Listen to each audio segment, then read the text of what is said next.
やはりお金の仕組みだけでは非常に冷たい社会になってしまいますので、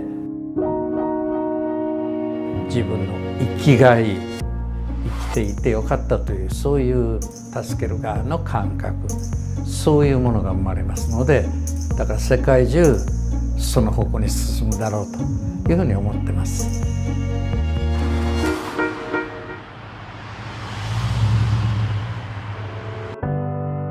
Each year, around 2.1 million volunteers selflessly donate their time in New South Wales. And until recently, there was no way to reimburse them. But since 2012, the New South Wales state government has implemented a system to log and reward these traders of time. Time banking is essentially about community exchange, where people actually join time banking and are able to volunteer their hours and their skills to help other people in their community. So it's as simple as 1 hour matching another hour for somebody else. So it breaks down like this. Bob digs a hole for Janet. Janet bakes a cake for Stephen. Stephen fixes Joan's car, and Joan teaches Bob to sing. Not a cent has changed hands, but everyone has exchanged 1 hour of time for an hour of something in return. The idea behind time banking is essentially that we're all an asset, so everybody has something to give. Here in Australia we have the largest single time bank in the world. Time banking is spread over 70 communities New South Wales wide. We have 6,100 members, and we started with 0, so that's pretty good. And there's been 24,500 hours and counting of hours exchanged.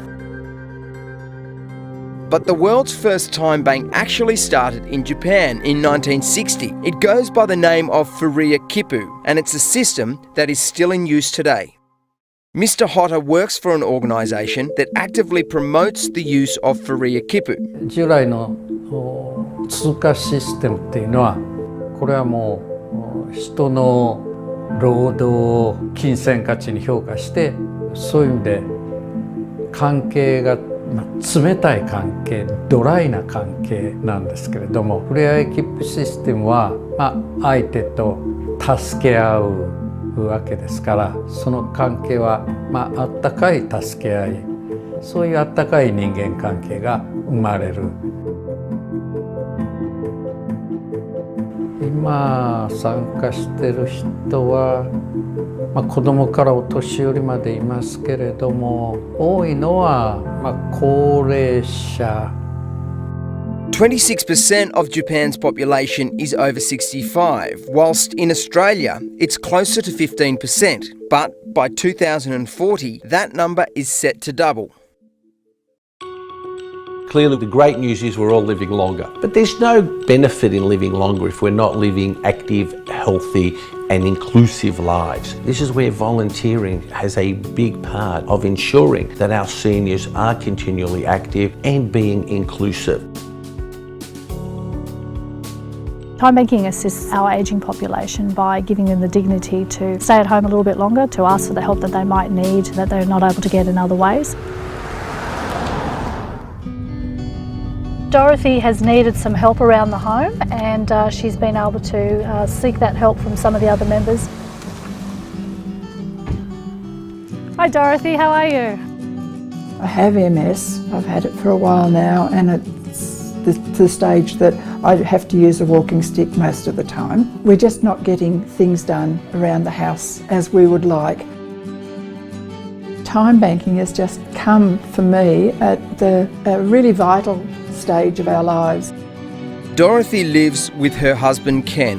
Ken was a marathoner and a kayaker and a fun runner, and then he ended up getting Parkinson's about 3 years ago, so our lives totally changed. So these are the jobs that Ken would have done. To have Tamar willing to do those jobs is very, very good. So the liquid amber at the front. Because I had cancer, of course I'd had to get a nice rare one, didn't I?